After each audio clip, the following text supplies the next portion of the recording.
ఇక Lakshadweep MP Nationalist Congress party నేత మహమ్మద్ ఫైజల్ లోక్సభ సభ్యత్వం రద్దయింది. హత్యాయత్నం కేసులో ఇటీవల ఆయనకు 10 ఏళ్ల జైలు శిక్ష పడిన నేపథ్యంలో తన సభ్యత్వాన్ని కోల్పోవలసి వచ్చింది. ఇందుకు సంబంధించి లోక్సభ సెక్రటేరియట్ నోటిఫికేషన్ విడుదల చేసింది. ఒక కేసుకు సంబంధించి కవరత్తిలోని సెషన్స్ కోర్టు ఈ నెల 11న తీర్పు వెలువరించగా అదే రోజు నుంచే ఈ అనర్హత బిట్ అమల్లోకి వస్తుందని లోక్సభ సెక్రటేరియట్ స్పష్టం చేసింది.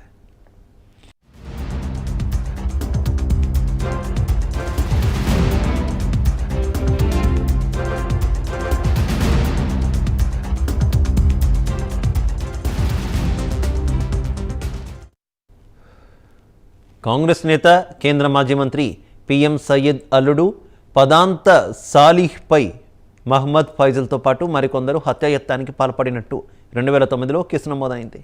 మారణ ఆయుధాలతో దాడి చేసి గాయపరిచినప్పటికీ బాధితుడిని సకాలంలో ఆసుపత్రికి తరలించడంతో ప్రాణాలు దక్కాయి.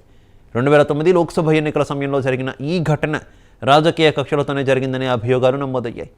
ఈ కేసును విచారించిన న్యాయస్థానం లక్షద్వీప్ ఎంపీ మహమ్మద్ ఫైజల్తో పాటు నలుగురిని దోషిగా తేల్చింది.